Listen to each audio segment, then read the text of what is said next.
My name is Olivia Bennett, and this was the first Thanksgiving I'd come home in almost 6 years. The house in Omaha looked exactly the same cream-colored siding, the smell of turkey and furniture polish, the faint sound of a football game playing somewhere in the background. Inside, the dining room glowed with warm amber light, like it was trying too hard to feel like family.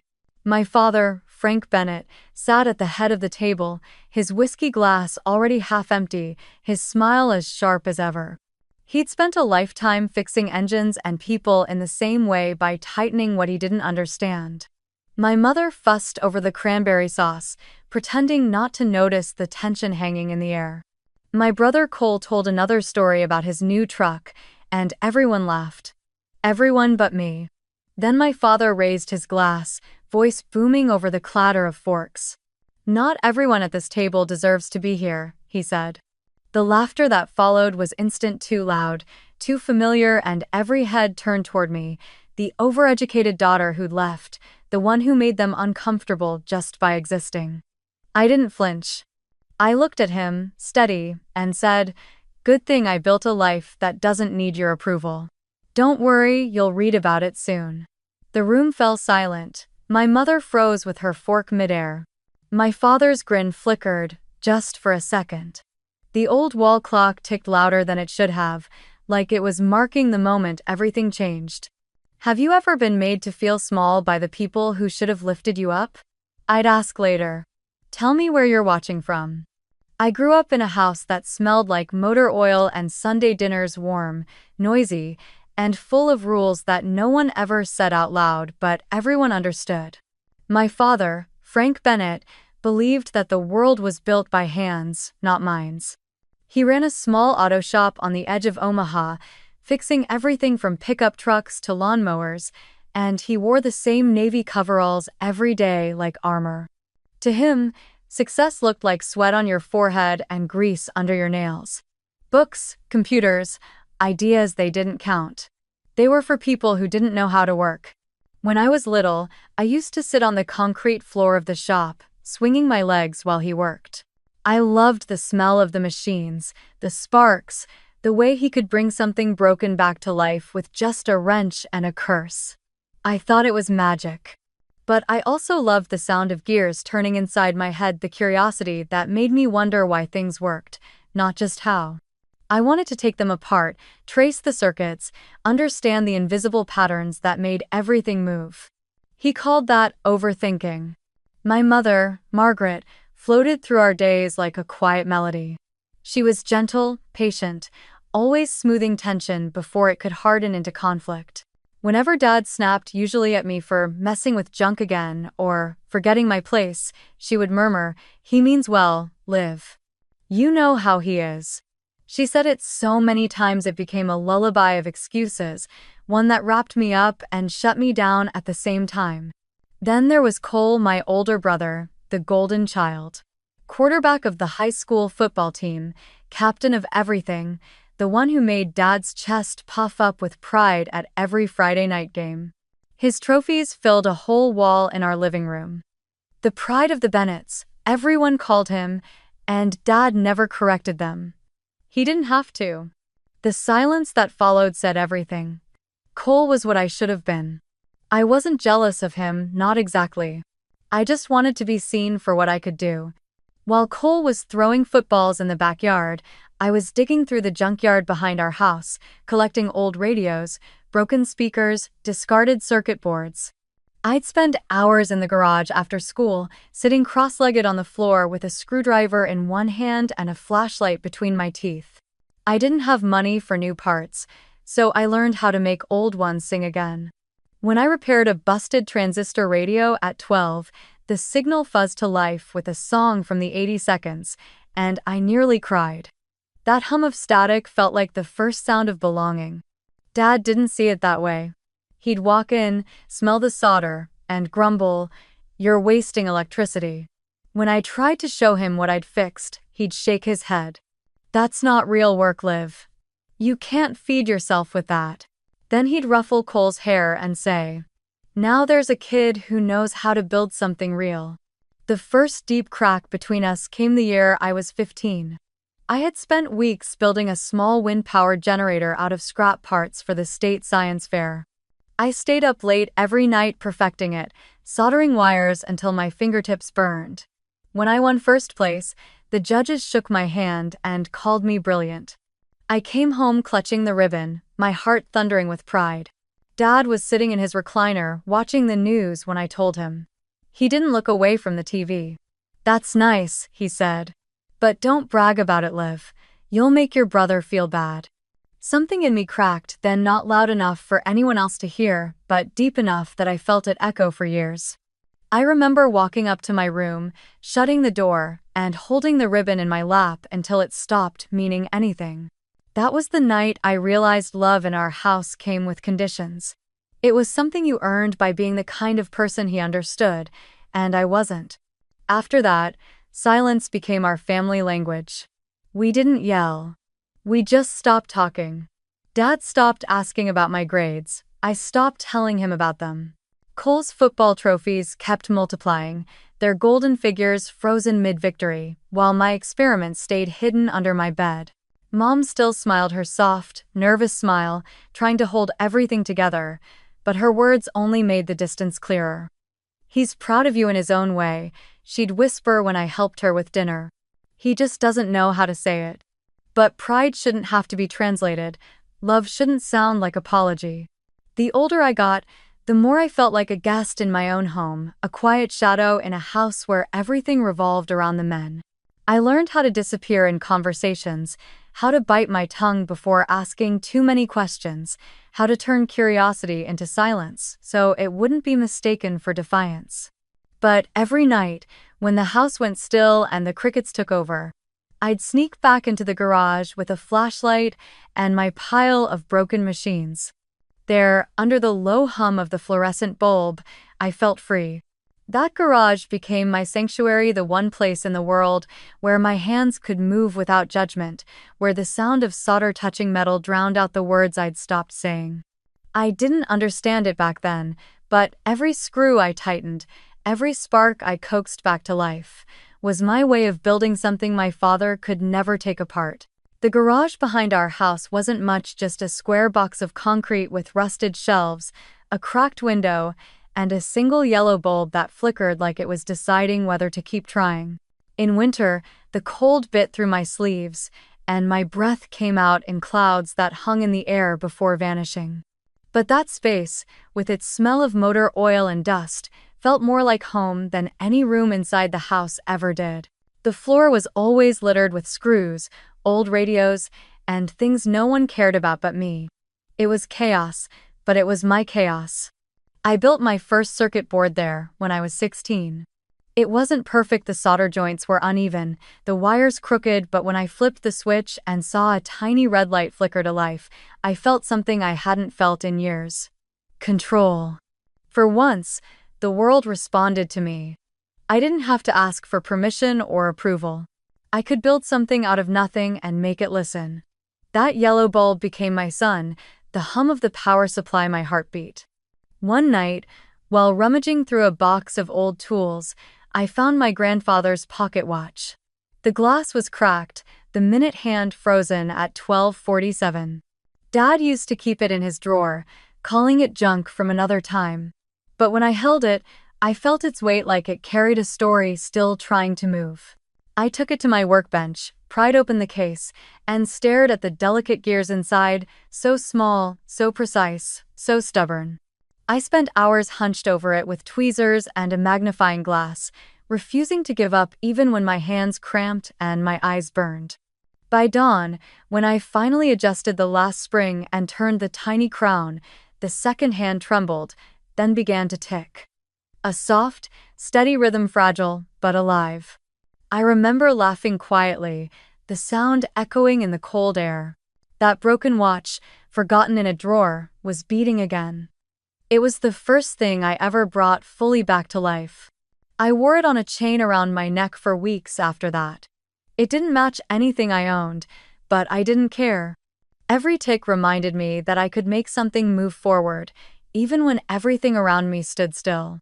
That was the night I made myself a promise.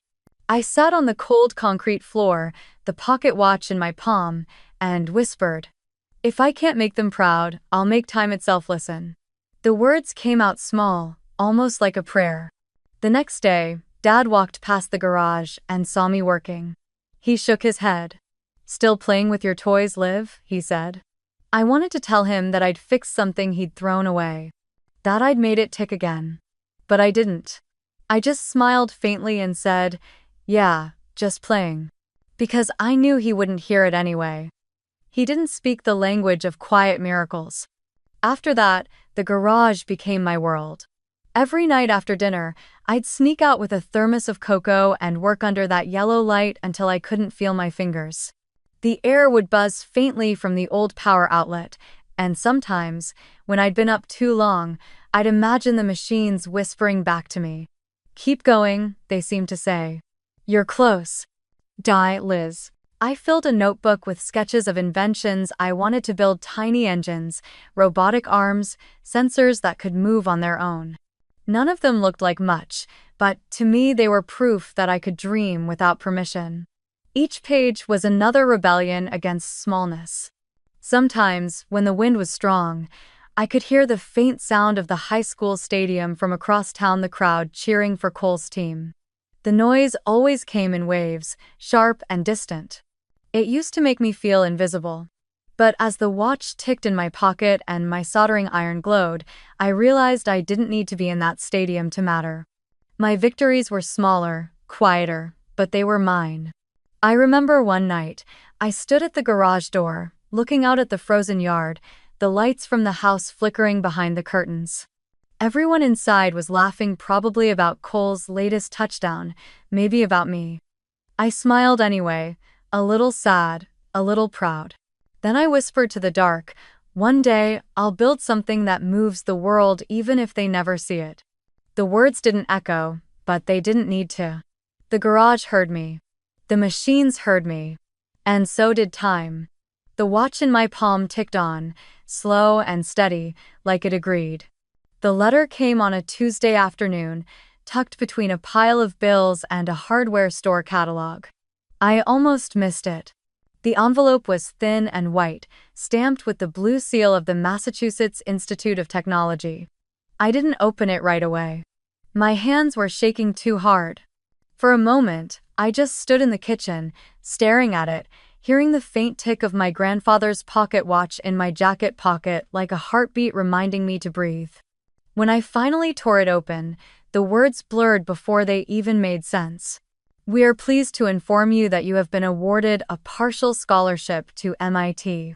I read it again and again, whispering the words out loud just to be sure they were real. A partial scholarship. I had done it. I ran outside to the garage, letter in hand, like it was proof of something I'd been trying to say my entire life. Dad was out front, leaning against his truck, oil on his hands, radio humming old country songs. "Dad," I said, breathless. "I got in, Mitt. On a full scholarship." "Oh, loathe." He didn't even look up at first. "MIT?" he repeated, wiping his hands on a rag. "That's for people with money and no sense." "It's a full ride," I said quickly. "They're covering tuition, all of it. I'll work for housing, I'll figure it out. It's a chance, my chance." He laughed once, low and sharp. "A chance for what? To waste 4 years pretending you're better than the people who raised you?" My throat tightened. "It's not about that.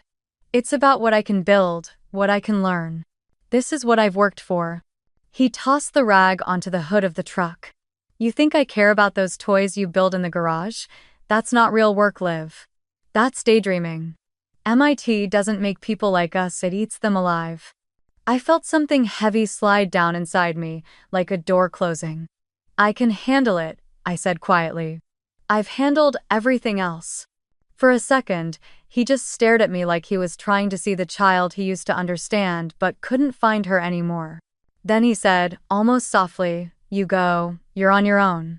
You want to chase this fantasy? Fine. But don't expect this family to pick up the pieces when it falls apart." Behind him, the light from the setting sun hit the windows, turning everything gold except his eyes. They were hard, unblinking. I wanted to believe he didn't mean it, that he was just scared for me in his own way, but deep down, I knew this was final. Mom was standing by the doorway, her hands clutching a dish towel, knuckles white. She didn't say anything. Just watched us, her face pale with something between fear and heartbreak. When I turned to her, she gave me that small, tremulous smile I'd known my whole life. "He doesn't mean it, Liv," she said. "You know how he gets." I nodded because it was easier than telling her that this time, he did mean it. That night, I packed quietly. I didn't have much, just 2 suitcases, a stack of notebooks, and the pocket watch. I couldn't sleep, so I sat at my desk, staring at the letter again under the lamp. The words, "Congratulations," and "We look forward to your contributions," glowed faintly in the yellow light. I thought about the garage, about the small red light on my first circuit board, about the night I whispered that I'd make time itself listen. Maybe this was time's answer. In the early morning, I heard the creak of the floorboards, Mom, moving softly down the hallway. She knocked on my door, then opened it halfway. Her eyes were red. She held out a paper bag. "Sandwiches," she said, voice shaking. "For the bus, and an apple. You'll need to eat." I took it and tried to smile. "Thanks, Mom." She hesitated, then stepped forward and hugged me. It was quick, almost clumsy, but warm. When she pulled away, she whispered, "You have your grandfather's hands, you know. He would have been proud."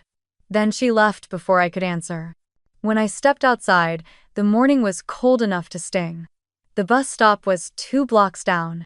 I dragged my suitcase through the frost, the wheels bumping over the cracks in the pavement. The neighborhood was still asleep, smoke rising from chimneys, the distant bark of a dog, the smell of diesel in the air.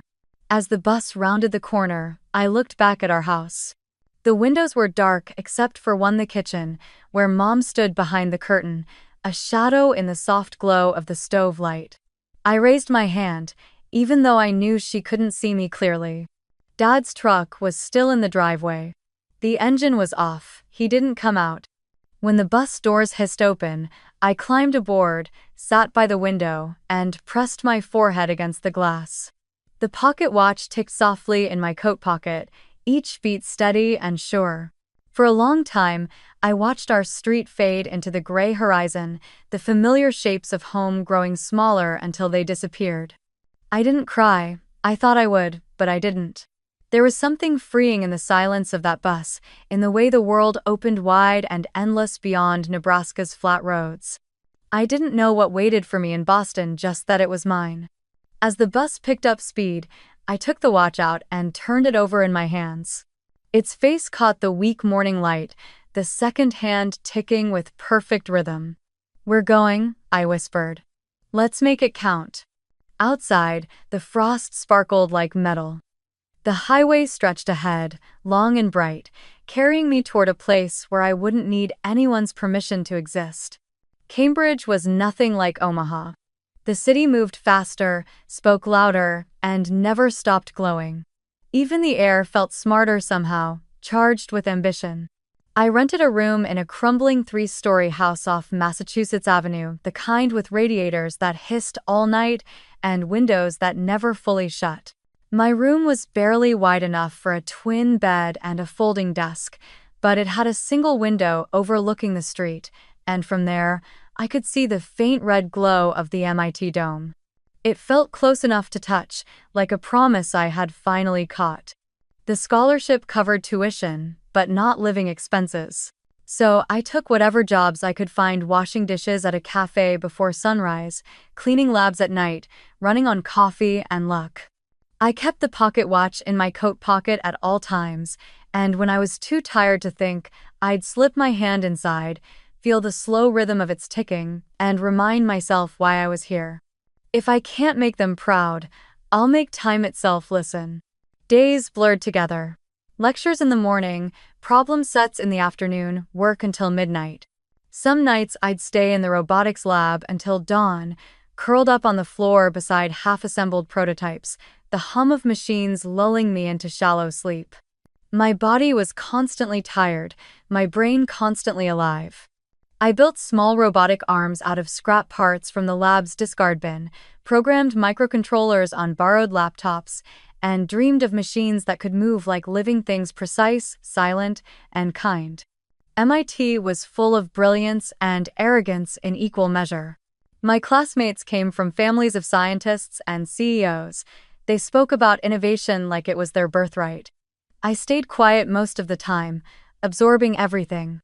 I didn't have pedigree. I had hunger. I didn't have funding. I had the stubbornness of someone who'd burned every bridge behind her. By my second semester, the exhaustion began to show.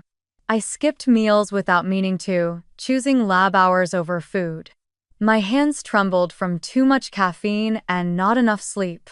One night, around 3 in the morning, I was soldering a circuit for a robot prototype when my vision blurred.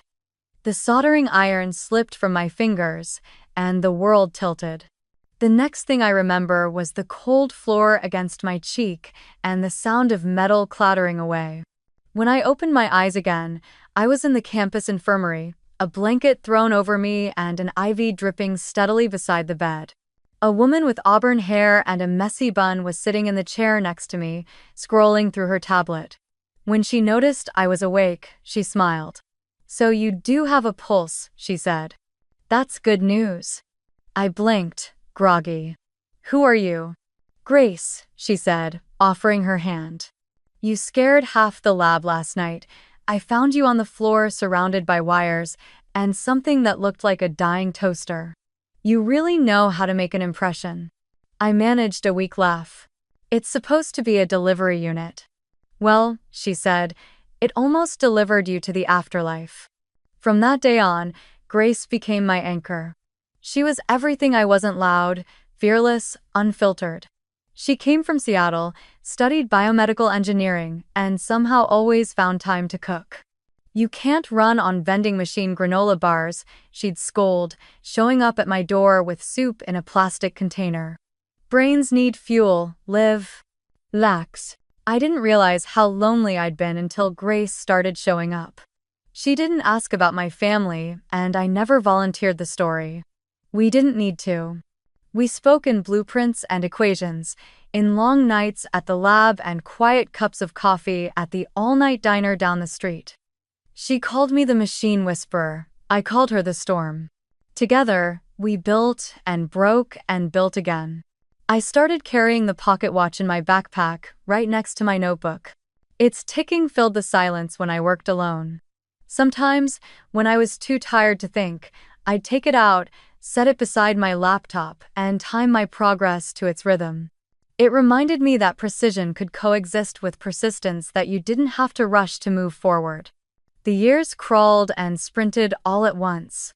Between coursework and jobs, I found myself drawn to one problem over and over again: how to make robots that could actually help people, not just fascinate engineers. Hospitals used expensive systems to transport medical supplies, and small clinics, especially in towns like the one my mother worked in, couldn't afford them. I remembered her coming home from her nursing shifts with sore feet and a tired smile, saying, "We're short-staffed again." That memory never left me. So, I started sketching. A compact transport robot that could navigate narrow hospital corridors, avoid people, and deliver supplies fast, cheap, reliable. It wouldn't be pretty, but it would matter. The kind of invention that could make real lives easier. Grace caught me hunched over the sketches one night. "You're building something," she said. "I can tell by the look on your face." "Not yet," I said, tracing a line on the blueprint. "But I will. I want to make something that matters."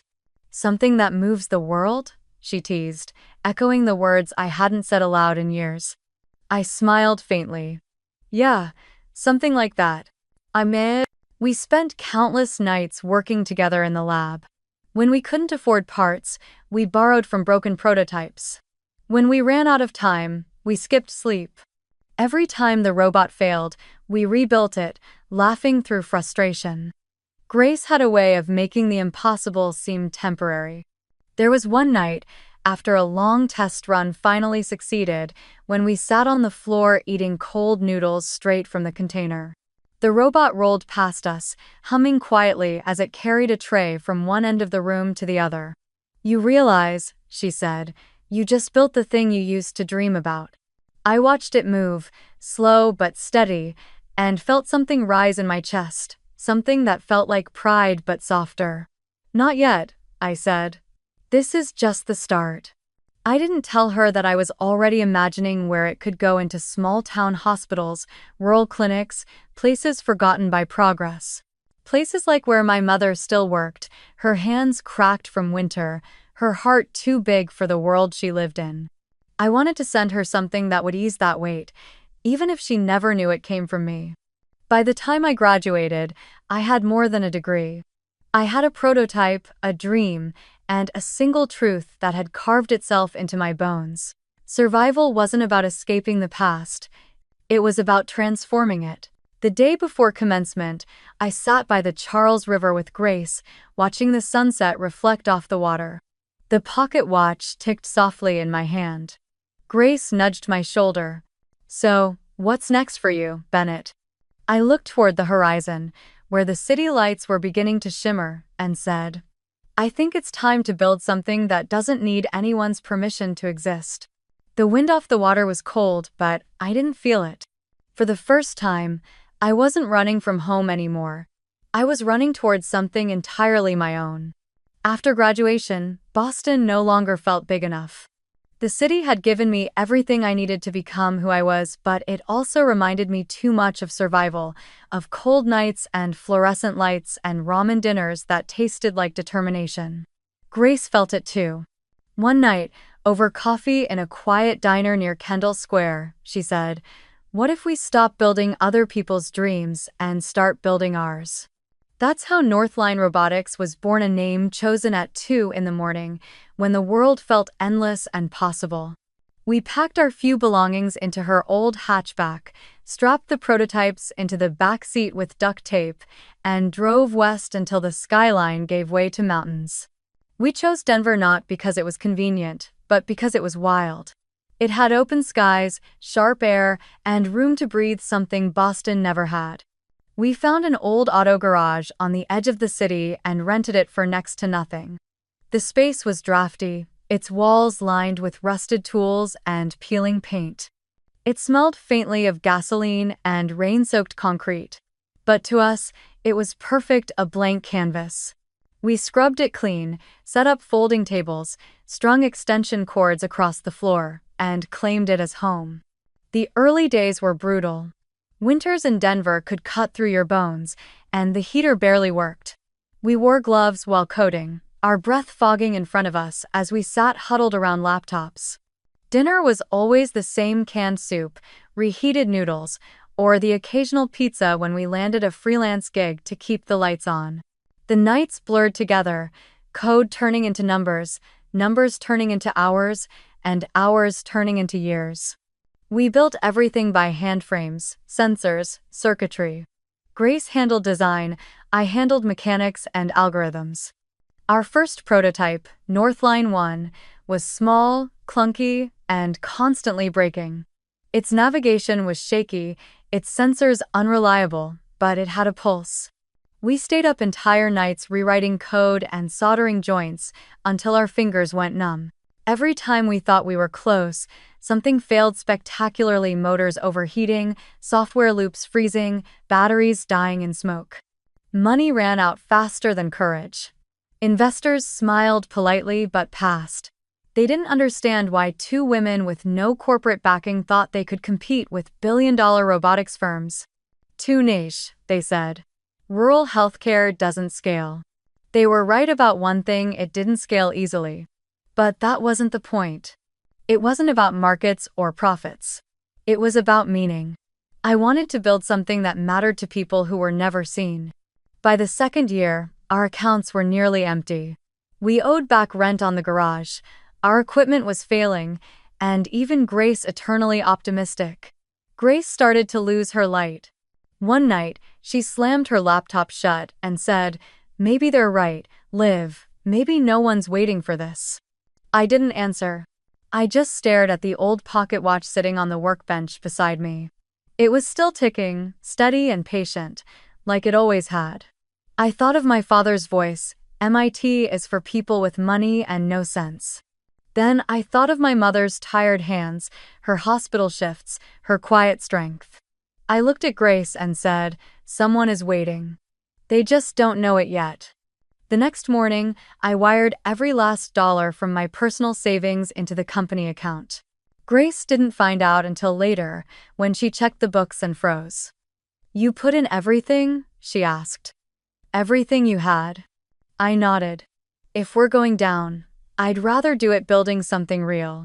She stared at me for a long time, then exhaled. "Okay," she said finally. "Then let's make it count." A month later, a hospital in rural Montana reached out. Their administrator, Dr. Patel, had read a small blog post about our prototype and wanted to test it. "We can't afford the big commercial systems," she said over the phone. "But we'll take anything that works." Grace and I packed up Northline 1, wrapped it in blankets, and loaded it into a rented van. The drive took 16 hours through snow-covered plains and mountain passes. By the time we arrived, the sky was lavender with dawn. The hospital was small, 2 floors, 20 rooms, a handful of nurses who looked more tired than paid. We spent 3 days setting up sensors and mapping the hallways. The staff watched us curiously but didn't expect much. When the first trial run began, I held my breath. The robot whirred softly, rolled down the hall, turned at the first corner, and for once, didn't crash. It carried a tray of lab samples from the nurses' station to the diagnostics wing without a single error. The nurses clapped, half in disbelief. By the end of the week, Northline 1 had completed over 200 deliveries. Supply turnaround times dropped, costs plummeted, and nurses who once spent hours running errands now had time to sit with patients. Dr. Patel called us into her office on the final day. "You didn't just save us money," she said. "You gave us time." On the drive back to Denver, neither Grace nor I said much. The snow came down in slow sheets, catching in the headlights. Halfway through Wyoming, she looked at me and said, "We did it, didn't we?" I smiled faintly, my eyes still on the road. "Barely," I said. "But barely counts." The next morning, a local Montana newspaper ran a small story titled, "Engineer Builds Robots for Rural Healthcare." It wasn't a national headline, it wasn't front-page news, but it was something. The first time I saw my name in print, I didn't feel triumphant. I felt still, like a clock that had finally found its rhythm. The article spread quietly first among medical forums, then local tech circles, then small-town hospitals that were desperate for affordable solutions. Emails began to arrive slowly at first, then dozens at a time. "Can we test your model? Can we license your design? Can you teach us how it works?" Within 6 months, we had more orders than we could handle.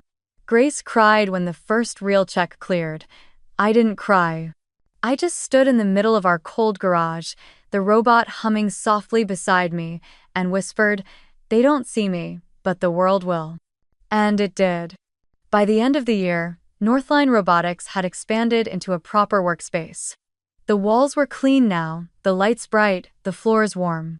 But I kept that old pocket watch on the shelf above my desk, still ticking away the hours. It reminded me that I hadn't escaped my past, I had transformed it into motion. Every tick was a small defiance against every voice that said I couldn't. Sometimes, at night, when the lab went quiet and Grace had gone home, I'd sit alone and listen to that sound, the faint, steady heartbeat of everything I'd built from the wreckage of what I'd left behind. And every time it clicked, I heard the same promise I made years ago in the cold of my father's garage. If I can't make them proud, I'll make time itself listen. Now, it was listening. So was the world. 3 years later, the world finally caught up to what we'd built. Northline Robotics had grown from a cold garage into a real company, 30 employees, multiple hospital contracts, and a clean glass office downtown with our name etched on the door. I'd learned how to speak the language of investors, how to stay awake through 18-hour days, how to smile for cameras even when I hadn't slept in 2. Grace called it success. I called it survival with better lighting. When the email came from Forbes, I almost didn't open it. The subject line read, "Congratulations. You've been selected for the 30 under 30 inches healthcare." I stared at it for a long time before clicking, half expecting it to be a mistake. It wasn't. They wanted to feature our work on robotic systems for rural hospitals, the same dream that had started in a freezing Denver garage, now printed in a glossy magazine that used to sit untouched on my father's coffee table. The ceremony was held in San Francisco, all marble floors and glass chandeliers. Cameras flashed, champagne flowed, and people introduced themselves with smiles that didn't quite reach their eyes. I wore a simple navy suit and a silver watch. The pocket watch was too old for nights like this, but I kept it in my purse anyway. It ticked faintly, grounding me. During the live interview, under the blinding stage lights, the reporter leaned forward and smiled. "Olivia Bennett," she said brightly. "Your company has helped hospitals across 5 states. That must feel incredible. Tell me your family must be so proud, right?" The question hit harder than I expected. It wasn't cruel. It was casual, innocent even, but it landed exactly where it hurt. The studio lights blurred for a second. I smiled, because that's what you do when you can't afford honesty. "They're probably busy," I said lightly. "We don't talk much about work." The interviewer laughed politely, moved on to the next question, and the cameras kept rolling. I answered everything perfectly measured, articulate, unshakable. But inside, I could feel something small and familiar hollowing out a space in my chest. That night, I returned to my hotel room overlooking the bay. The city below glowed like circuitry, every light another heartbeat of a world that never slept. I kicked off my heels, set the award plaque on the desk, and sat by the window with a glass of champagne I never drank. For a while, I just watched the fog roll in from the water, trying to let the noise of the evening fade. Out of habit, I reached for my phone. I scrolled through emails, first congratulations from partners, messages from colleagues, a text from Grace that said simply, "We did it." Then, without meaning to, I opened Instagram. The first photo that appeared stopped me cold. My father's account, one I hadn't looked at in years. The picture was simple, our old dining room in Omaha. My father, mother, and brother, Cole, sitting around the table. Same amber lighting, same walls, same china plates. Cole was laughing, his arm slung around Dad's shoulder. Mom's smile was small but warm. The caption read, "So proud of my boys." There was no empty chair in the picture, no hint that I'd ever existed at that table. I stared at it until the screen blurred. The sound of the city outside grew distant, like I was underwater. I set the phone face down and let the silence fill the room. The champagne on the nightstand caught the light from the window, tiny bubbles rising in slow, lazy motion, untouched. I leaned back against the cool glass and closed my eyes. This was supposed to be the moment that made everything worth it, the recognition, the validation, the proof. But instead, it felt hollow, like applause in an empty room. I had built everything I'd promised myself I would, everything they said I couldn't. And yet, the people I'd once wanted most to see me had never even looked up. I reached for my purse and took out the pocket watch. It was still ticking, steady and unbothered. For years, that sound had meant hope, momentum, progress, defiance. Tonight, it just sounded like time passing, indifferent to what I had built or lost. I set it on the nightstand beside the champagne, the faint reflection of the city lights glinting across its surface. Outside, the fog thickened, swallowing the skyline until only the faint glow of streetlights remained. I whispered into the empty room. "They don't see me, but the world will." The new apartment sat high above downtown Denver, its walls made almost entirely of glass. From where I stood in the living room, the Rockies stretched across the horizon like a memory that refused to fade. The morning light spilled in softly, catching on the clean lines of the furniture, the pale oak floors, the quiet hum of a city waking below. For the first time in years, I didn't hear machines, alarms, or footsteps in hallways, just air. Just silence. When I moved in, I promised myself I wouldn't fill the space with noise. No clutter, no chaos, no ghosts. The walls were bare except for 3 frames. My MIT diploma, the first Northline robotics blueprint, and a photo of the prototype that saved that Montana hospital. Between them hung the pocket watch, encased in glass. It still ticked, its rhythm soft and steady, a reminder not of struggle anymore but of arrival. The centerpiece of the apartment wasn't the view or the decor. It was the table. I'd commissioned it from a local craftsman who salvaged wood from abandoned barns in the mountains. 12 feet long, reclaimed walnut, with 12 identical chairs. No head, no end. Everyone equal. When it was delivered, the craftsman asked if I wanted to stain it darker, make it look more formal. I told him no. Let it keep its scars, I said. It's the only honest thing in here. That table became the heart of my home. Not for show, not for meetings or media interviews, but for something quieter solitude without loneliness. Some nights, I'd make a simple meal, just soup and bread, and eat in the soft glow of the pendant light hanging above it. Other nights, I'd spread out sketches for new prototypes, tracing ideas across its worn surface until dawn. There was a peace in that routine, a rhythm I had never known in the house I grew up in. I used to think success would sound like applause or recognition. But here, it sounded like the faint tick of the pocket watch and the whisper of wind against the glass. It was the kind of quiet you don't earn by running faster, it's the kind you reach when you finally stop. Sometimes I caught myself staring at that table for long stretches, imagining what it would feel like to have it full, people talking, laughing, no one trying to prove their worth, no one sitting lower or higher than anyone else. Maybe that was the real dream all along. Not robots or headlines or companies, but a seat at a table where everyone belonged. There were no family photos anywhere, not out of bitterness but out of truth. They didn't belong here.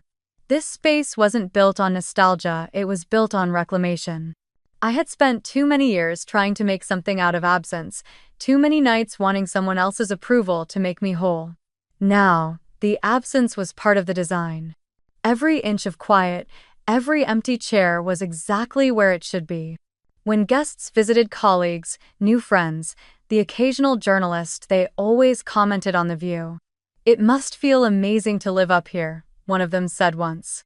I smiled and replied, "It feels quiet, that's enough." At night, Denver glittered below like a field of stars that had fallen to earth. I'd turn off the lights, let the city's glow fill the room, and listen to the watch ticking softly on the wall.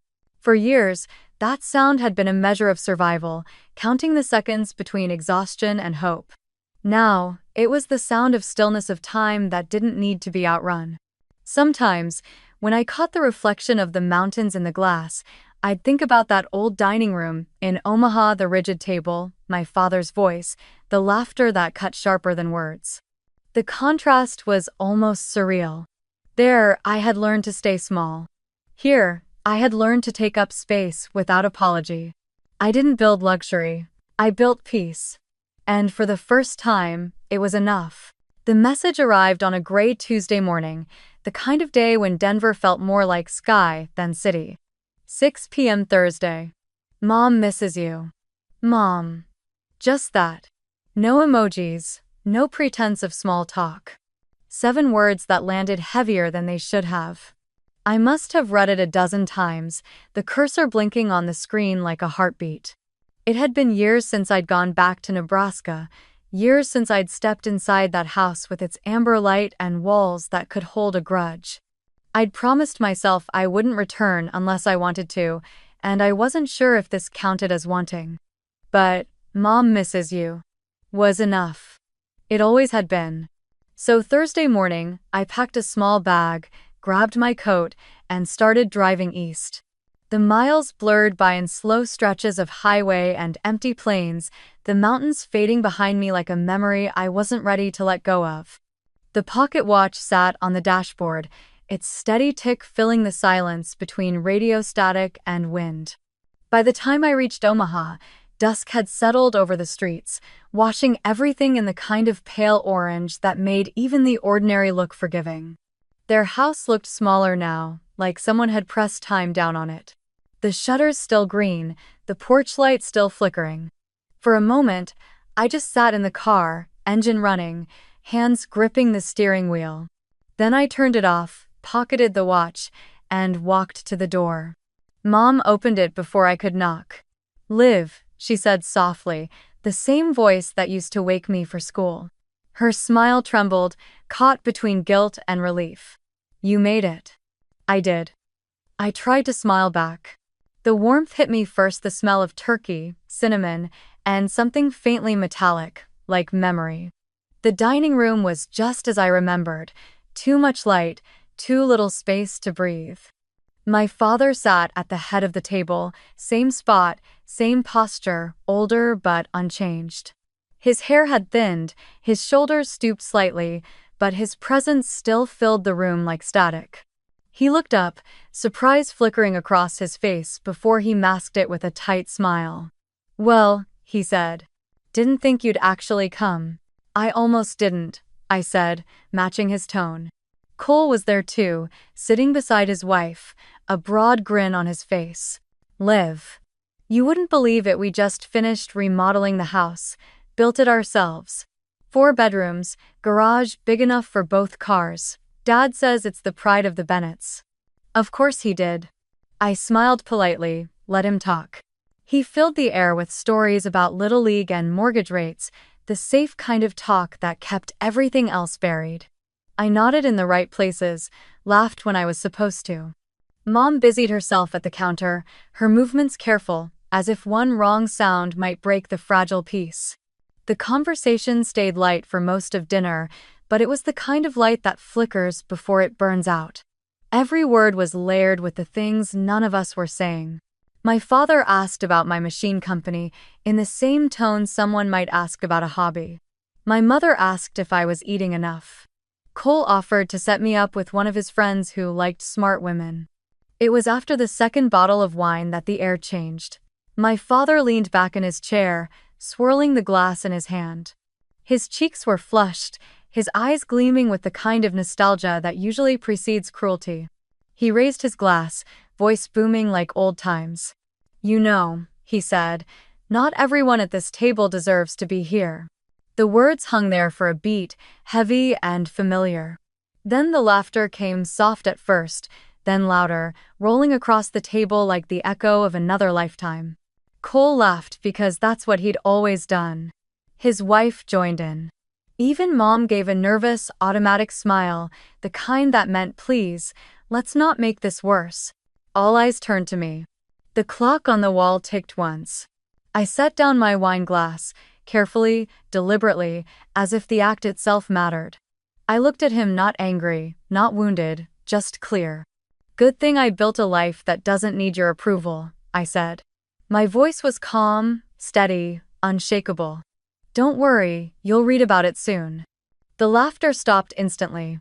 The room went still, like someone had pulled the air out of it. My mother froze with her napkin in hand, eyes flicking between us. Cole cleared his throat, muttered something about dessert, but no one moved. My father's face hardened. He didn't speak, but his grip on the glass tightened until his knuckles went white. I stood slowly, my chair scraping against the hardwood. "Thanks for dinner, Mom," I said softly. "The food was good." They. She opened her mouth to say something, apology, maybe, but nothing came. I walked toward the door, the sound of my heels echoing through the silence. At the threshold, I turned once, just enough to see them frozen around the table. My brother looking down, my mother still clutching the napkin, my father's fork suspended midair, his mouth half open like a man about to defend something he no longer believed. Outside, the night was crisp and cold. The porch light flickered once, twice. I stood there for a moment, breathing in the quiet. The kind of quiet that used to hurt but now felt like freedom. Then I walked to my car, started the engine, and drove away without looking back. Through the rearview mirror, I saw the house shrink behind me, its windows glowing soft against the dark. Somewhere inside, the dinner would resume. The laughter would return, the same lines repeated, the same comfort built on silence. But not for me. For the first time, I wasn't leaving in anger. I was leaving because I finally understood. I didn't need to earn my place at that table. I had already built my own. A month later, the snow had settled over Denver like a soft white hush. The city lights shimmered beneath it, quiet and reverent, as though even the streets understood what time of year it was. I hadn't planned to do anything for Christmas. For years, the season had meant empty rooms, unanswered calls, and a calendar full of work to fill the silence. But this year felt different. Maybe it was the dinner in Omaha, the look on my mother's face, or maybe it was the realization that some wounds only stop bleeding when you stop waiting for someone else to heal them. Whatever it was, one morning in early December, I called Grace. "What if," I said, "we host a dinner?" She laughed. "A company dinner?" "No," I said. "Something real. Something for people who never get invited to the fancy ones." Den. 2 weeks later, the conference hall at Northline's headquarters was transformed. We cleared out the machinery, brought in long wooden tables, strung golden fairy lights from the rafters, and filled the air with the scent of cinnamon and roasted apples. We hired local chefs, rented buses to bring in hospital staff and families who couldn't afford the trip, and filled the space with warmth that no amount of money could fake. The guest list wasn't curated or elegant. It was human. Nurses from the rural hospitals our robots supported, patients recovering from long-term illnesses, a handful of single parents juggling medical bills, and a dozen children still fighting their way back from hospital beds. No media. No sponsors. Just people who deserved a night where the world felt kind again. When the doors opened that evening, the cold rushed in with laughter. Children ran toward the tables decorated with pine cones and silver ribbons. The nurses, still in their scrubs, shyly accepted mugs of cider. Music floated through the air, soft jazz, just enough to make the room feel alive but never loud enough to drown out conversation. I moved between the tables quietly, checking that everyone had what they needed. Grace had dressed up as Mrs. Claus, handing out wrapped scarves and gloves to anyone who came near. A local bakery had donated gingerbread cookies shaped like gears, her idea, not mine, and they disappeared almost instantly. Halfway through dinner, one of the older nurses, a woman named Karen, caught my hand. "You didn't have to do this," she said, eyes glistening. "I know," I said softly. "That's why it matters." The food was simple but perfect: roasted turkey, sweet potatoes, apple pie warm enough to melt the cold out of anyone. Laughter grew louder as the night went on, weaving through the music and the clinking of cutlery. It was the sound of belonging, raw and unpolished. I was pouring cider for one of the kids when I noticed a man with a camera at the door. Then 2 more. Local reporters, drawn by word of mouth. I hadn't invited them, but I didn't send them away either. Some stories don't need hiding. One of them, a young woman with a notepad and an earnest smile, approached gently. "Miss Bennett," she said, "we heard you organized this whole thing yourself. Would you mind telling us why?" I looked around the room at the nurses laughing with their patients, at the children tearing open presents wrapped in bright red paper, at Grace pretending to be shocked every time someone thanked her. Then I smiled. "Because everyone deserves a seat at a table," I said, "especially those who are told they don't." She nodded slowly, eyes soft. "That's beautiful." I shrugged. "It's just the truth." Artel. She left soon after, but not before her photographer snapped a few pictures of me sitting beside one of the children, a little girl in a wool hat too big for her head, her IV port tucked beneath her sleeve. Her name was Lily. She was 8 years old and recovering from leukemia. She told me she wanted to be an engineer someday. "Like Iron Man," she whispered, grinning through missing teeth. We talked for nearly an hour. She asked endless questions about the robots, about how they moved and what they could do. I showed her sketches on my phone, and she drew her own version on a napkin, a lopsided little machine with a smiley face on its screen. When I told her it was perfect, she giggled, that bright, clear sound only children seem to carry. Later, when the night was winding down, she looked up at me with wide, serious eyes and asked, "Do you have a family?" The question landed softly, but deep. For a moment, I didn't know how to answer. The truth was complicated, heavy, but she wasn't asking for a confession, just honesty. So I smiled and said, "Tonight, I do."